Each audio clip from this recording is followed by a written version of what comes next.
Você sabia que Deus também se aborrece? É sobre isso que nós vamos falar na aula de hoje.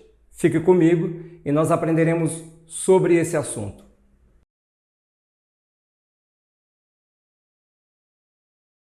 Em 2 Timóteo capítulo 3, versículo 16 diz o seguinte: toda a Escritura é divinamente inspirada, é proveitosa para ensinar, para corrigir, para instruir em justiça.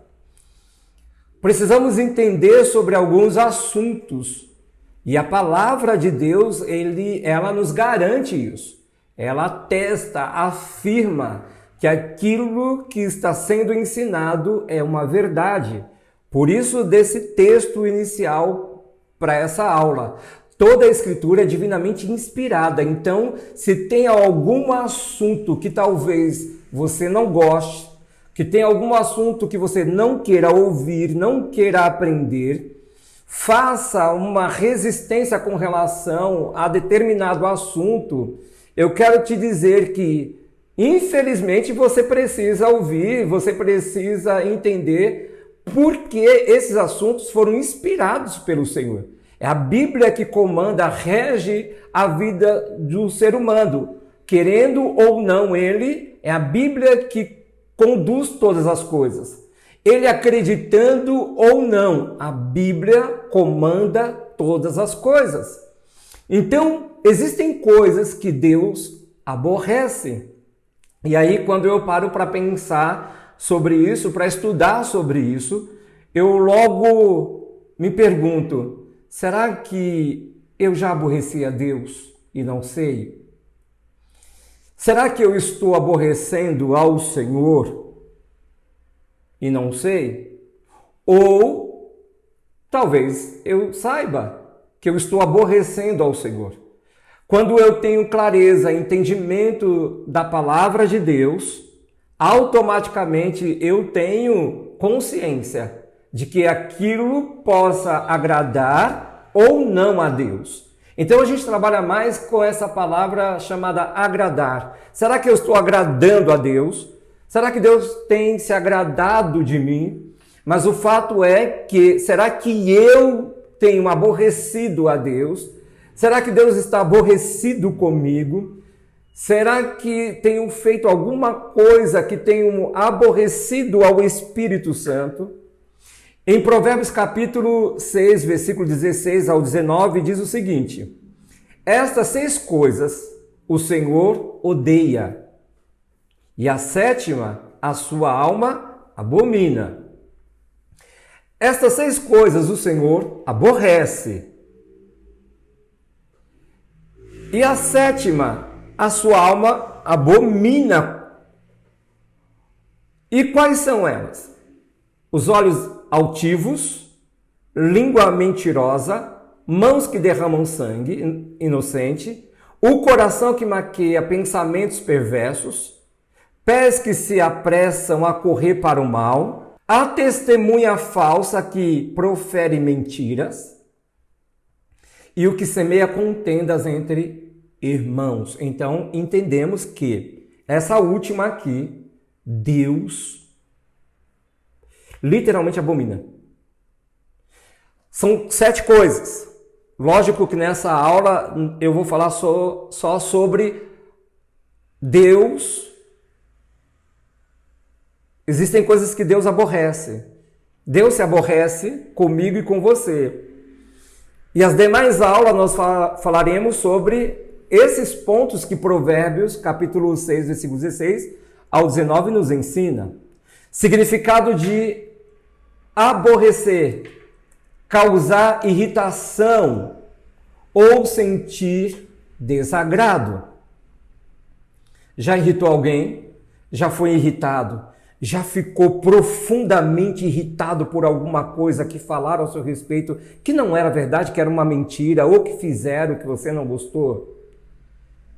Será que nós não temos feito isso com o Senhor? Será que Deus tem se agradado ou desagradado do nosso comportamento, da nossa maneira de viver, falando em nome do seu Filho, mas praticando completamente aquilo que o seu próprio Filho, que é Jesus, nos ensina. A palavra aborrecer significa também aborrecimento, desagradar, entediar. Tenho certeza que você já falou essa palavra, eu estou entediado. Eu estou entediado, eu preciso fazer alguma coisa. Já parou para pensar que Deus em algum momento ficou entediado comigo e com você? Será que nós já paramos para pensar sobre isso? Aborrecer quer dizer sentir horror a alguma coisa. Imagina Deus olhando para mim e para você e ficando horrorizado. Eu não acredito, Marcos, que você está falando isso. Eu não acredito, Marcos, que você de novo está fazendo isso. Eu não acredito que você de novo envolvido com aquilo que eu já falei várias vezes e você não quer aprender. Não é que não aprende, não quer aprender. Abominar significa detestar. Existem algumas palavras que a gente acha forte com relação àquilo que diz respeito a Deus e até mesmo à sua igreja. Existem algumas pessoas quando ouvem algumas palavras dentro das igrejas, de alguma igreja, elas ficam, nossa, que absurdo, como é que esse pastor falou isso? Eu não estou falando de uma palavra, de um palavrão, eu estou falando de uma palavra. Deus detesta, não é? Não, Deus não detesta nada. Esse tipo de pessoas, elas não conhecem a Bíblia. Lembra de Oséias, capítulo 6? Conheçamos e prossigamos em conhecer ao Senhor. Quando a Bíblia diz que Deus aborrece e abomina algumas coisas, devemos prestar atenção para evitar tais coisas. Quando a Bíblia diz que Deus aborrece, nós vimos ali uma lista de 7 coisas, e a última Deus literalmente odeia, não consegue entender, vamos pensar dessa forma. Quando a Bíblia fala que Deus aborrece, abomina algumas coisas, devemos prestar atenção para evitar tais coisas. Precisamos evitar em falar e fazer. Evitar. Olha a palavra, evite isso. Evitar é não ir, não estar, não fazer aquilo que eu sei, que vou aborrecer a Deus e a pessoas. Mas o que nós fazemos? Nos preocupamos com isso? Não, nós não nos preocupamos com isso. Por quê? Porque nós queremos fazer aquilo que a nossa carne deseja, aquilo que dá na telha, aquilo que eu acho que tem que ser feito, eu faço. E acabou, não importa. Se eu vou aborrecer pai, mãe, irmão, marido, esposa, tio, tia, pastor, Deus, o Espírito Santo, não importa. O importante é que eu vou satisfazer a minha vontade. Mas nós muitas vezes esquecemos que aquilo que nós semeamos, nós vamos colher. O fruto daquilo que nós estamos plantando na vida de uma pessoa, que é aborrecimento. Aquilo que nós estamos plantando no coração de Deus, aborrecimento. Em 1 Coríntios, capítulo 11, versículo 28, só a parte A do versículo diz assim: examine-se o homem a si mesmo. Como é que estará a minha vida com Deus? Como é que estará o meu relacionamento com o Senhor? Como é que está o meu relacionamento, a minha vida com os meus irmãos, com o grupo da igreja que eu trabalho? Como é que está na minha vida, o meu comportamento no ambiente de trabalho, onde eu trabalho? O meu chefe tem se agradado do meu comportamento, da minha maneira de fazer as coisas, desenvolver o papel para o qual eu fui contratado? Eu estou tendo responsabilidade ou não tenho responsabilidade? Eu estou exagerando nas brincadeiras? Eu conto piadas de mau gosto? Eu levanto toda hora em um momento que não deveria? Eu dou pitaco, opinião em coisas que eu não fui chamado. Como é que está a minha vida? Examine-se, pois, o homem a si mesmo deveria ser todos os dias. Final do dia. Fazer uma retrospectiva. Sabe aquilo que nós fazemos no final do ano? Deveríamos fazer todos os dias, no final do dia. Pensar desde o momento que acordamos até a hora que nós chegamos em casa e vamos dormir. Como é que foi a minha conduta? Como é que foi o meu comportamento? Quais foram as minhas palavras? E aí, se for com Deus, o momento oportuno é aquele do final do dia, de falar e pedir perdão ao Senhor. E se machuquei, magoei pessoas, no dia seguinte eu preciso ir. Não posso fazer com isso através de um áudio ou através de uma mensagem. Eu preciso olhar no olho e a pessoa precisa ver em mim sinais de arrependimento, pedido de desculpas. Pessoas que elas aborreceram ao Senhor. Aquilo que a Bíblia nos ensina, lembra nos dias de Noé?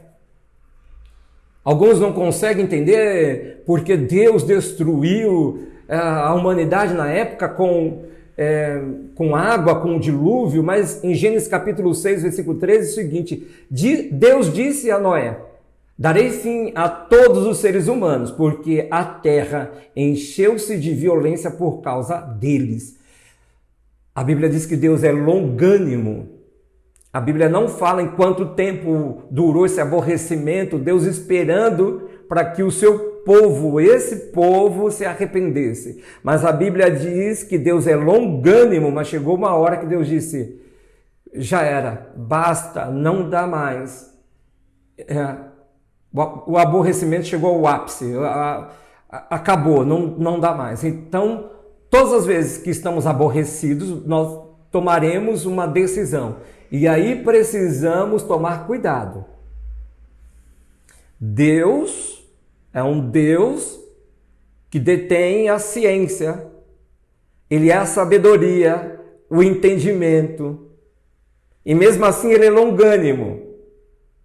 Mas com relação ao aborrecer a Deus, eu preciso ser rápido. Eu preciso fazer com que Deus ouça da minha própria boca palavras de arrependimentos, palavras de humilhação. Lembra da Torre de Babel? Deus se aborreceu com eles. Gênesis capítulo 11, versículo 1 diz o seguinte: no mundo todo havia apenas uma língua, um só modo de falar. Saindo os homens do Oriente, encontraram uma planície em Sinear. E ali se fixaram, estabeleceram moradia. Disseram uns aos outros: vamos fazer tijolos e queimá-los bem. A ideia era boa. Vamos fazer tijolos, vamos queimar bem, vamos fazer algo forte. Ok. A ideia, talvez, inicialmente para alguns, era construir casas. Usavam tijolos em lugar de pedras e piche em vez de argamassa.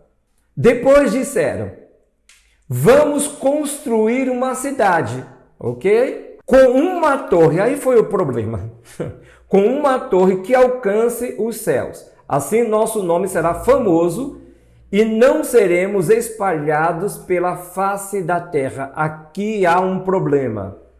Vamos construir uma torre, vamos nos tornar imponente, vamos colocar Deus debaixo dos nossos pés, seremos semelhantes a Deus, seremos adorados como deuses, seremos reconhecidos como um Deus na face da terra. E o texto continua dizendo: o Senhor desceu para ver a cidade e a torre que os homens estavam construindo. E disse o Senhor: eles são um só povo e falam uma só língua. E começaram a construir isso. Em breve nada poderá impedir o que planejam fazer. Por quê? Porque Deus sonda o coração. Sabia que a astúcia desse povo ia literalmente levá-los à ruína. Aquilo que estava no coração deles. Então, o Senhor diz o seguinte: venham, desçamos e confundamos a língua que falam, para que não entendam mais uns aos outros. Causou um aborrecimento no coração de Deus, tão grande, mas tão grande aquilo que Deus não só ouviu o que eles estavam falando e fazendo, sobre aquilo que eles estavam fazendo, como também aquilo que Deus viu. Olha que coisa interessante. A Bíblia diz que na viração do dia, no Jardim do Éden, Deus descia. Algo extraordinário, algo bom para falar com Adão, conversar com Adão, bater um papo com Eva, aí, ok. Aqui os homens trazem Deus, tiram Deus da sua habitação, mas por causa de um aborrecimento. O versículo 8 diz o seguinte: assim o Senhor os dispersou dali para toda a terra e pararam de construir a cidade. Foi uma forma de Deus pará-lo, porque a audácia seria maior ainda. Por isso foi chamada Babel, porque ali o Senhor confundiu a língua de todo o mundo. Por isso que cada nação tem o seu dialeto, tem a sua língua. Dali o Senhor os espalhou por toda a terra. Lembra de Hofni e Finéias? Também aborreceram ao Senhor. Fizeram coisas que não agradaram ao Senhor. E o Senhor todos os dias estava olhando, todos os dias Deus olhava e via o que os dois filhos de Eli estavam fazendo. Mas Deus não deixou de olhar também para Eli, para o pai dessas crianças aqui, desses dois homens. Deus olhava para Hofni e Finéias, mas também olhava para Eli. E eu acredito que Deus se perguntava: será que Eli não fará o seu papel? Será que Eli não sabe que é responsabilidade dele disciplinar esses dois filhos? Será que ele não sabe qual é o seu papel como sacerdote? Porque como sacerdote, a autoridade dele não estava só para o povo, mas também para a sua própria casa. E o que aconteceu com Hofni e Finéias? Eles morreram. Por quê? Porque eles aborreceram ao Senhor. 1 Samuel capítulo 2, versículo 12 diz assim: os filhos de Eli eram ímpios, não se importavam com o Senhor, nem cumpriam os deveres de sacerdotes para com o povo. Sempre que alguém oferecia um sacrifício, o auxiliar do sacerdote vinha com um garfo de 3 dentes e, enquanto a carne estava cozinhando, ele enfiava o garfo na panela, ou travessa, ou caldeirão, ou caçarola, e o sacerdote pegava para si tudo o que vinha no garfo. Assim faziam com todos os israelitas que iam a Siló oferecer sacrifício ao Senhor. Aí um dia eles decidem entrar em guerra com os filisteus e levar a arca do Senhor, que simbolizava a presença do próprio Deus. E aí o interessante é que a arca foi, mas Deus não foi. Aquilo que foi construído para simbolizar a presença do Senhor foi da forma que Deus estabeleceu, coberta, levada pelos levitas, pelos sacerdotes. Porém, Deus não estava ali, porque tamanho era o aborrecimento que Deus estava sentindo. O que isso me faz entender e que você precisa entender também é que quando aborrecemos o Senhor, quando aborrecemos ao Senhor, o Senhor se retira. Precisamos entender com esses textos bíblicos que quando aborrecemos ao Senhor, a sua presença não se faz notória. O que Deus pediu, o que Deus falou, o que Deus entregou nas suas mãos por esses dias. O que Deus delegou para que você faça ou para que você seja. Isso eu preciso pensar, eu preciso entender, eu preciso colocar em prática aquilo que a Bíblia nos ensina para tomar um cuidado e não aborrecer ao Senhor, assim como muitos aborreceram. O que pode aborrecer o Senhor nos nossos dias? Existe uma lista, mas vamos resumir aqui: os nossos pecados, as nossas transgressões e iniquidades. Em Isaías capítulo 59, versículo 1 diz o seguinte: eis que a mão do Senhor não está encolhida, para que não possa salvar. Precisamos entender aí que a palavra salvação, salvar, quer dizer livramento. A mão do Senhor não está encolhida para nos dar livramento.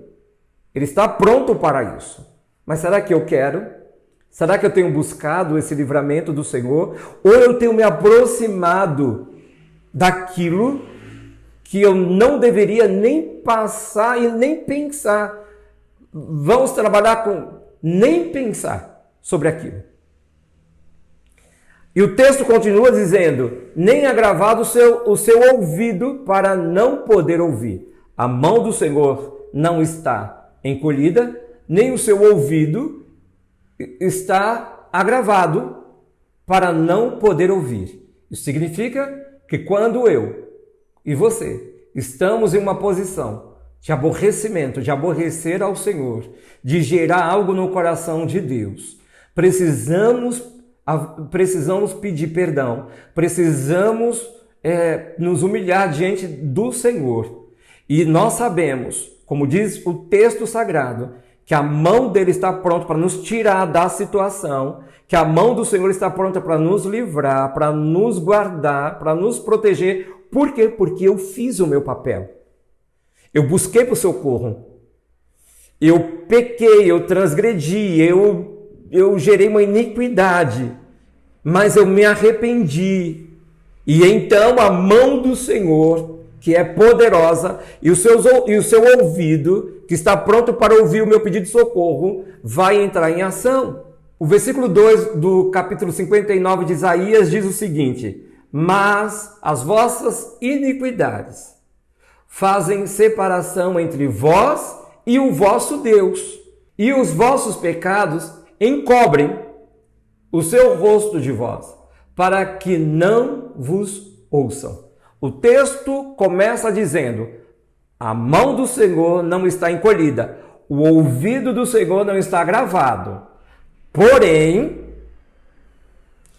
se você gerar uma iniquidade, mas as vossas iniquidades fazem separação. Cuidado com esse evangelho que diz que Deus te ama da forma que você quer viver. Deus ama o pecador, aborrece o pecado, e em Apocalipse nós vemos uma lista dos pecadores que não entrarão no reino dos céus.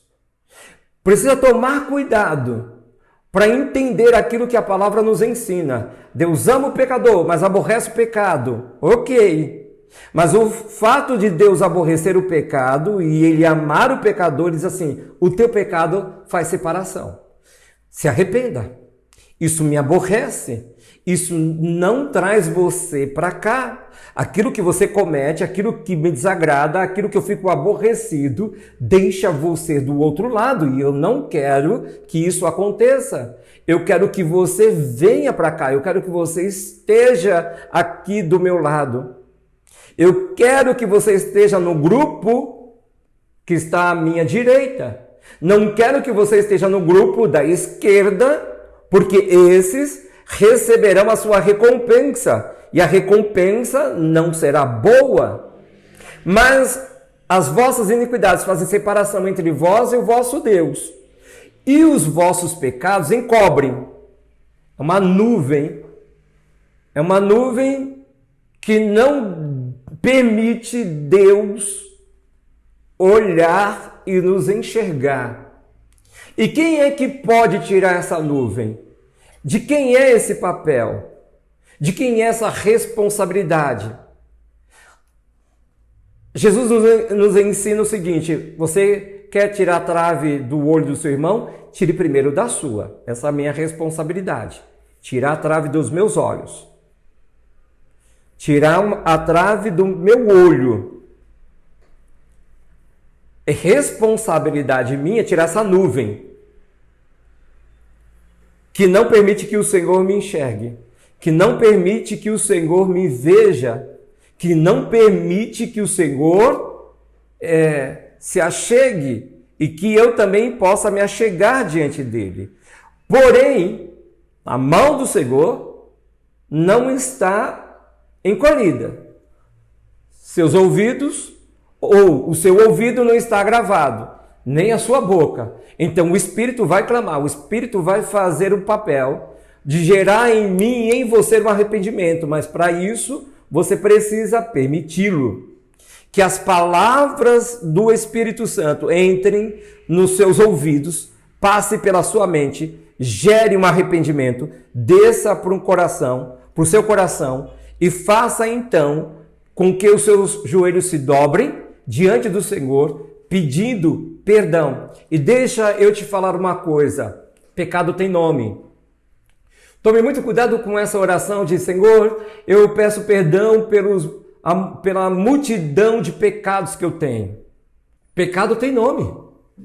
Coloque cada um diante do Senhor. É isso, isso, isso, isso e isso. Faça uma listinha no seu caderno, faça uma listinha no seu bloco de nota, faça uma listinha e coloque esses pontos todos os dias em oração e peça para que o Espírito Santo lhe ajude. Os nossos pecados é uma barreira que nos separa de Deus. Nossos pecados, nossas transgressões, nossas iniquidades. Transgressão significa ação de transgredir, de infringir, de ultrapassar o limite de alguma coisa, violação. Nós fazemos isso constantemente e aborrecemos ao Senhor. Eu não sei como é que está a sua vida com Deus, mas você precisa fazer uma reflexão. Examine-se, pois, o homem a si mesmo e corra diante do Senhor. Ah, mas eu examinei e aí eu não encontrei nada. Comece a pedir perdão e tenha certeza que o Espírito Santo vai trazer à sua memória. O Espírito Santo vai mostrar para você onde você está errando, o que você está falando, o que você está fazendo e como você está fazendo, que tem aborrecido ao Senhor. Eu espero que você coloque em prática tudo aquilo que a palavra do Senhor te ensina, nos ensina, para que então sejamos bem-sucedidos. Não te mandei eu? Seja forte e corajoso. Vença toda a adversidade do inimigo. Vença e tire do coração de Deus todo o aborrecimento. E eu te aguardo na próxima aula, em nome de Jesus.